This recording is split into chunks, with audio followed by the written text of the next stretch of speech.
Oh, all right. I guess we're live. Okay. And welcome to a chat that we are going to have with Dr. Clarence Haitsma. We met recently and we were talking about his experience and how he got into chiropractic. When he was a young man, got into a very severe car accident, had all this debilitating pain. At a barbecue, he meets a chiropractor. The chiropractor helps him restore his health. That's right.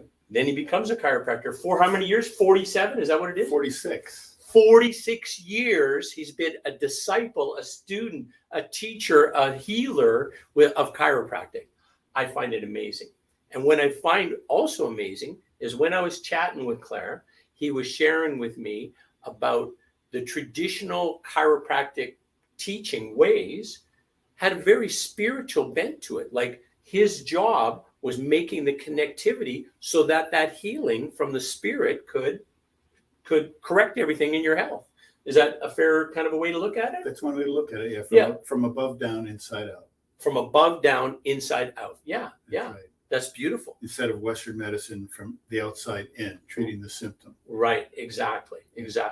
And a lot greater focus on like what is the cause? How can we address the cause that is causing all these symptoms? Right. Yes. Like what is the ultimate cause of what's going on? Right. Exactly. Yeah. You've had some been graced with the opportunity to have some great healings for people, right? That people came in and they were in severe pain, and through you assisting them and making that connection, their body restored itself, right? Right. Yes. So can you share some, not names or anything, but can you share an example? Well, a couple that really stand out is someone who came in with the classic back pain, which is what most people can attribute to chiropractic: back pain, neck pain, or headaches. So the teacher came in with that, and we helped her with that. But she kept coming back, not because her back hurt anymore, but she just found that when she was in the classroom and she would start to get cranky with her students, she just had made a connection between when she got adjusted, her crankiness level went way down. And there was a certain period of time, 4 to 6 weeks, when that stress got too much and that sympathetic response inside of her started to exhibit that intolerance or that irritability. So she ended up coming because she didn't want to be irritable anymore. Yeah. And it was something we couldn't fix forever, but she just noticed that every once in a while she needed to be adjusted because that helped a lot. Yeah. Interesting. Yeah. So that's one that out of the non-pain thing. Another guy, a welder, came in again with back pain. Yeah. And we helped him, nominally with the back pain. Sometimes we don't help 100%. But he kept coming back because he noticed that when he got adjusted, he noticed that he could eat things that he couldn't before. Oh, so interesting. His digestive system sort of kicked into a different. In a good way, he could eat foods that were more beneficial for him. I don't know if he should have been eating those things anyways, but he noticed that when he ate them, it didn't give him the heartburn that it I see. Yeah. So like coffee and donuts. He said he really liked that, but he couldn't eat those for a long time, and now he could. So he was happy. I'm not sure we did him any favors. I'm not sure either. Like that he chooses to eat the coffee and donuts, right? But yes. anyways, how our body has energy and uses energy, and how you make the changes so that the body will heal. Is it like Chinese meridians? Is it the acupressure points, or is it all? It's just different access points to the same alignment of the energy, like the polyvagal nerve. We talked about that a little bit, and polyvagal nerve, Stephen Porges, kind of a thing that he's been talking about for years, and basically where it's the same channel. It's just how you adjust what's happening in that channel to create the results you want to get. Right. Yeah. And if I understand it, and you correct me if I'm wrong, a ventral vagus response is the one that is actually very, very restorative, very healing, very relaxed, very connected to everybody. Yeah. And so that is a place that you can really heal readily, right? Yeah. And you can do things in your actions. And for some, it might be humming, or sometimes yoga or a movement, that kind of thing. And part of this is obviously getting everything in a line as well. But when that happens, then you can create this ventral vagus response for yourself, which is a very healing response, which I think is probably very comparable, just spoken in different words than acupuncture. There's got to be a lot of commonality somehow in how that energy gets moved. Is that? I think there is commonality, because you say with meditation, they want you to sit in an upright posture. Right. For your spine, the chakras go up the core of your body. Mm-hmm. So I don't know that much about acupuncture or Chinese medicine, but I do know that there are a number of disciplines that focus on what's going on in the core. Right. Chiropractic focus on what's going on in the core from the brain down through the spinal cord, protected by the spinal column. So that's where we concentrate. Right. Right. And so as a chiropractor, that's what I focus on. Right. Right. I know other people get results with acupuncture or meditation. Yeah. Some sort of discipline that requires some focusing on the core, the connection between the brain. We talk about the brain-body connection. Right. And that polyvagal response, you get into a hypersympathetic state, that fight or flight response, and that can go on for a long time, which is a stress response, Mm-hmm. which is good when you need it, Right. but we don't want it to be going on when it should be shut off. Definitely. So it sort of shuts down the parasympathetic response, which is the calming factor.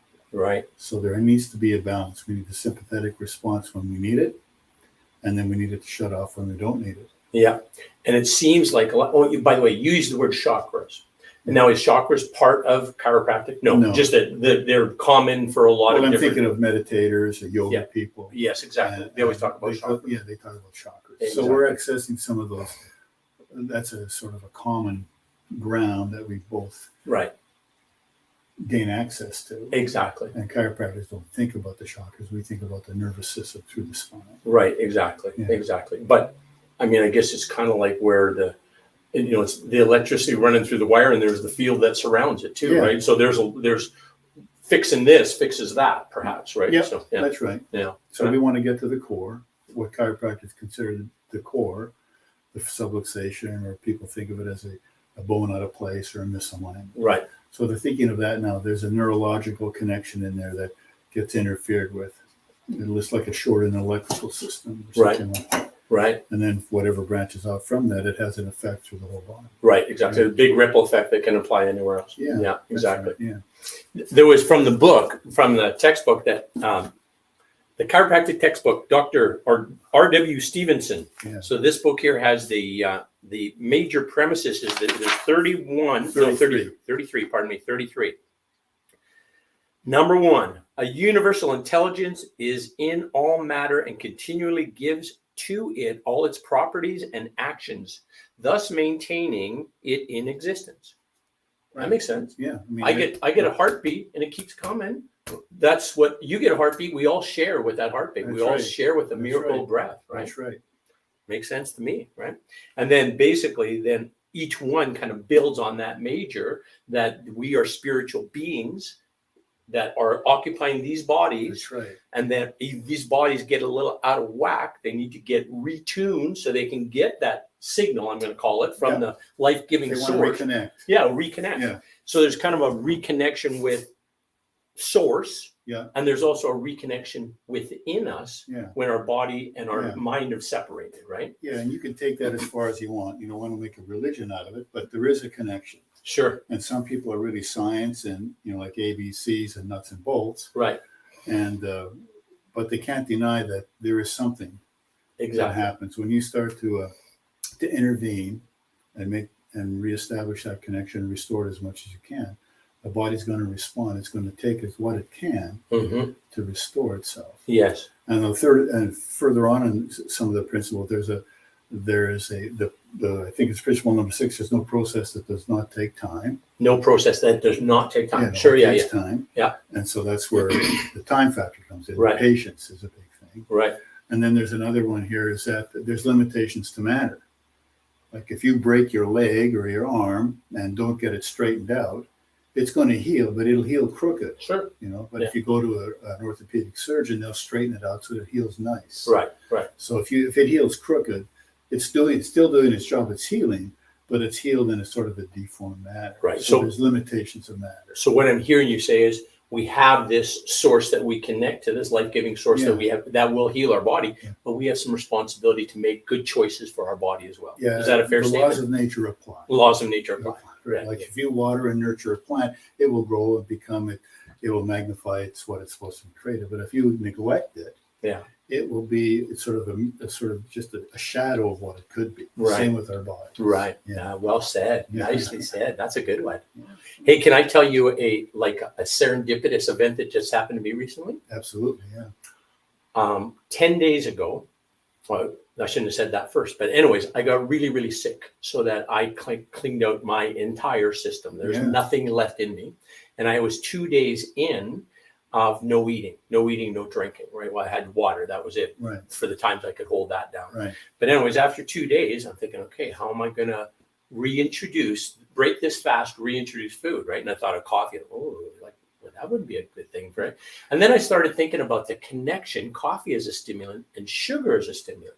And I bet one feeds off the other. This was Sister Serendipity telling me that one feeds off the other. Like, so if I got a coffee addiction and then I satisfy with a sugar addiction and then I satisfy that with a coffee addiction, like these spikes, right? Yeah. So anyways, I decided, or Sister Serendipity guided me, that I was just going to keep how long I could go with no sugar, no coffee. Yeah. So I'm 10 days now, no sugar, no coffee.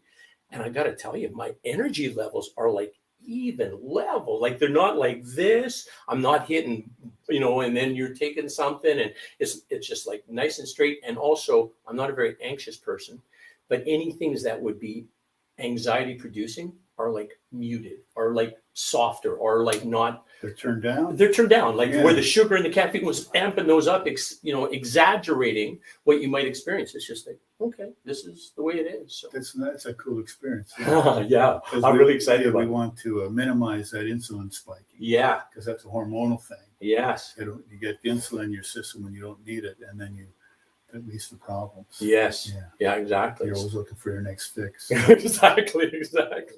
So it's like, I'm Alan. I'm a sugar addict. I recognize my need for the higher power to help me break my addiction. That's right. Yeah. Yes. I'm in a similar program too. Are you? Yeah. I have hired a health coach myself. Have you? He made the connection between illegal opiate drugs. Yes. How they're super refined. Yes. Poppies or whatever, or cocoa leaves, and how flour and sugar are just hyper refined. Wheat or the sugar beet or cane sugar. Yeah. And how they're hyper refined and concentrated so they become like a drug. Exactly. Yeah. Well, I don't know if you're familiar with this, but the food manufacturers operate like drug manufacturers in terms of how do we make this addictive as possible? And to get the crunch, the salt, and the sugar combo that's going to work, right? Yeah. And they'll put people in functional MRI machines and test them while they eat the snack. And look at this dependency linkage. Yeah. Look at this addiction. Lights up a center in the brain. Similar with music. Yes. Music tends to want to. I just read this at lunch. A lot of music tends to have people gravitate toward high-fat, sugary foods. Interesting. Yeah. Oh, and what kind of and there's different musics that would affect you. Depending on what kind of restaurant you're going to. I see. The color scheme and the music will sort. They're aiming it for a reason. Right. They don't want you to stay long. Yeah. And while they're there, they want you to eat the high-fat, sugary stuff. Got it. Yeah. That makes sense. Yeah, like we're being, if you're aware of it, it's one thing, but until you become aware, it's like, oh man, am I really being manipulated to eat this crap, right? To put this in my body. So, well, I think we are. Yeah, I think we are too. Yeah. Anyways, I don't know. Do you want to chat some more? I know we're running into your appointment time pretty quick. No, we got a little bit of time. Some time. Yeah, good. Well, do you want to refer to, all these ones by heart? I was looking at the book. Well, I don't know them by heart, but I like the first one, the universal intelligence in all matter continually gives to it all its properties, actions, and thus maintaining it in existence. So if you think about that, there is something, Mother Nature, whatever you want to call it, that runs things, that organizes things. Yes. The leaves, they're turning green now, and in a few months they'll turn yellow and fall off. There's something organizing that. There's something organizing how your hair grows, your heart beats, your toenails grow. You don't have to think about it. Right. It's something going on. Right. Exactly. And then there's like your blood cells alone, hundreds of thousands of processes in a second, right? There's so many things, and what is it, 70 trillion cells, and something like that. It's huge. And then every 90 days, your red blood cells are refreshed, renewed. Yeah. So you're getting sort of a new body every once in a while. I understand taste buds regenerate every 10 days. So if you want to change to a different food type thing, Just got to wait it out a little bit. I never knew that. Every healing process takes time. Every process, yeah, the principle of time. There's no process that does not require time. Yeah, those are my two favorite.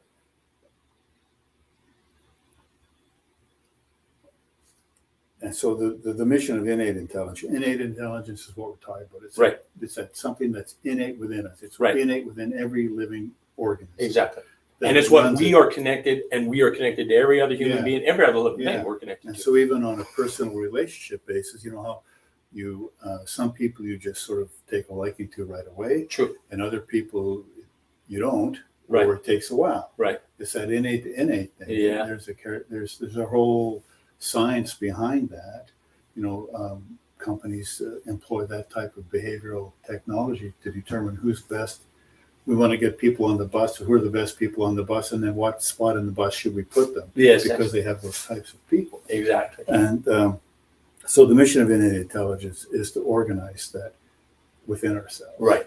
And so those are the ones I like the best. Yeah, and then the cause of disease. Now I like dis-ease, not like a disease like diabetes. Dis-ease. Yeah, that disconnection between being in ease or healthy, and being in a state of dis-ease, not just off a little bit.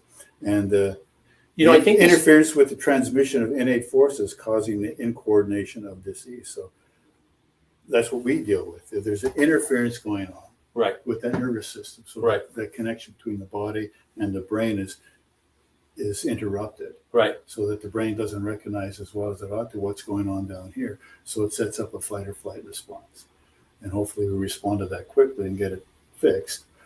But otherwise, these things can go on for days, months, or years. Yes. And then you slowly decline, and you wonder how come today I picked up a shoelace and I can't straighten up, or I fell over, or I've done that a million times before. Yeah. So those are the ones I'm sort of focusing on. Yeah. I've heard this before, and I think it makes sense to me, is that, when we're talking about a disconnect within between our mind and our body, that sometimes that is a result of like traumatic incidents that have occurred. Not even assault or sexual assault or those kind of things that have occurred. PTSD. Yeah. Right. And for the protection of the person experiencing that, they've made that disconnection to survive it. Right. Yeah. But now that threat is no longer, right. And now that if they can recognize and do whatever healing process they need to, they can reconnect. And then they can be, experiencing their body more fully and having that connection again, right? And having that help. Yeah. Even another anecdote of a chiropractor friend of mine in Toronto was treating a guy, all tattooed up and pierced and looking pretty shabby, living on the street. Yeah. And treating him for a while. And then the guy disappeared for a while. Then he came back about 6 months later and completely changed. He still had the tattoos, but the piercings were gone. He was clean shaven. He was groomed. He was working. And so Peter asked him, geez, what happened? You look a lot different. He says, well, after something happened, when you were adjusting me, I realized that something inside of me was changing. I couldn't but you're the only thing that I did different. Interesting. And so, again, it's that people come for usually they come for a physical reason. Right. But if they stick around long enough, they'll notice other things happening. And this guy realized that he needed to change his life. Yes. And so he did. So do we all come into people's lives for a reason? I think so. I think so too. Yeah. I think so too. We are all connected. Yeah. So somehow we know we're all here to support each other on whatever journey we're trying to do. You're on a healer type journey, right? Yeah. That you're on, and then others that you meet they're going to be healed, and some of them are maybe ones that are healing or teaching you, right? Yeah. It's quite an exchange, right? I have lessons to learn from everybody I meet, and we're aware of that. Yeah. Yeah. Some people aren't aware of that. That's true. But we are here for a reason. We're here to help. Yeah. And to learn and to grow. Yes. And if we look at every opportunity, every time we meet somebody, that's just another step in the process. To help, to learn, to grow. Yeah. That is beautiful. So. Yeah. I think that is a great place to stop our little conversation. Oh, nice to be with you. Yeah. Well, thank you. That was excellent. I really enjoyed that. See you. Keep yourself well. Peter Matson. The Dr. Clarence Haitsma's clinic is called the Achieve Health Clinic. Achieve Health and Wellness. Achieve Health and Wellness on the west side here. Beautiful clinic. Great healer right here. You need some help? Come see him. Thank you.